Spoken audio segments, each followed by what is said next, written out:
எல்லாருக்கும் வணக்கம்ங்க. பஞ்சை சித்தர் குழந்தை டாக்டர் நடராஜன் பேசுகிறேன். இப்போ நம்ம பார்க்க போகிற இது ஒரு அற்புதமான ஒரு தைலம். இதுக்கு பேர் நித்ரா சஞ்சீவி தைலம். நித்திரைன்னா உங்களுக்கு தெரியும், தூக்கம். இந்த தூக்கத்தை நல்ல உறக்கத்தை தரக்கூடிய ஒரு அற்புதமான மூலிகை தைலம் நித்ரா சஞ்சீவி தைலம். இது தூக்கத்துக்கு நிறையா முறைகள் இருக்குது. நம்ம அமிர்த சஞ்சீவி தூக்கம் வரும், கருவறை சஞ்சீவி தைலத்துக்கு தூக்கம் வரும். அப்போ இது ஜீவானந்த சஞ்சீவி கற்பம், அதுக்கு தூக்கம் வரும். இது மாதிரி நிறைய மருந்து நம்மகிட்ட இருக்க எல்லாமே நல்ல தூக்கக்கூடியது தான். எல்லாமே பல இதை குணப்படுத்துது, தூக்கம் வரும். அப்புறம் அதே மாதிரி இந்த தைலம் தூக்கத்துக்காக மட்டும் இல்லை. இதை என்ன பண்ணலாம் அப்படின்னா, இது நிறையா மூலிகைலாம் சேர்த்து தயார் பண்ணியிருக்கிறோம். நம்ம ஹேர் ஆயில்னு சொல்லணும், கூந்தல் தைலம், அது மாதிரி இதை பயன்படுத்தலாம்.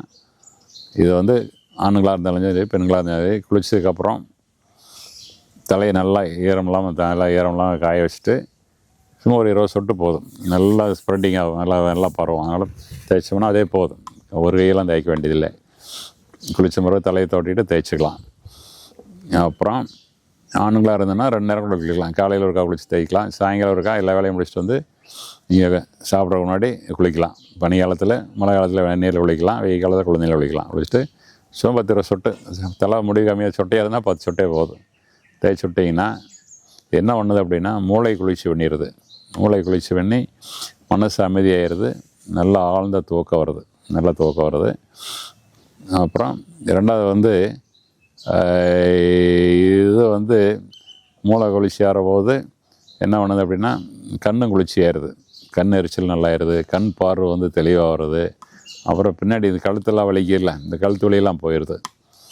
அதனால் இது பல வகையில் குணப்படுத்துது. அப்புறம் முகம் பார்வை கொஞ்சம் தெளிவாக வரும்போது முகம் பளிச்சுன்னு இருக்கும், முகத்தில் ஒரு தேஜஸ் கிடைக்கும். இதை சாதாரண எண்ணெய்க்கு போகலாம், இதை தேய்ச்சிக்கலாம். இது வேறு தேங்காய் எண்ணெயில் இதை கலக்க வேண்டியதில்லை, அதே மாதிரி தேய்ச்சிக்கலாம். சும்மா கொஞ்சமாக இருந்தால் போதும். அது மாதிரி இது பல விதமான பயன்களை கொடுக்குதுங்க.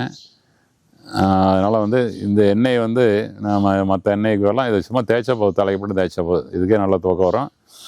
கண்ணு மூளையும் குளிர்ச்சியாகிற போது மனசு சந்தோஷமாக இருக்கும், குழுன்னு இருக்கும். வெயில் காலத்தில் போய் குழந்தைகளை குளிச்சுட்டீங்கன்னா எவ்வளோ ஃப்ரெஷ்ஷாக இருக்குது. இப்போ பனி காலத்தில், மழை காலத்தில் ஈரத்தில் சும்மா வெதுவான தண்ணியில் குளிச்சின்னா அது எவ்வளோ ஆனந்தமாக இருக்குது. நீங்கள் குளிக்கிறோது ஆனந்தம் அனுபவிச்சு பார்க்கணும். தலைக்கு கொஞ்சம் ஊற்றலாமான்னு இருக்குது இந்த பனி காலத்தில்.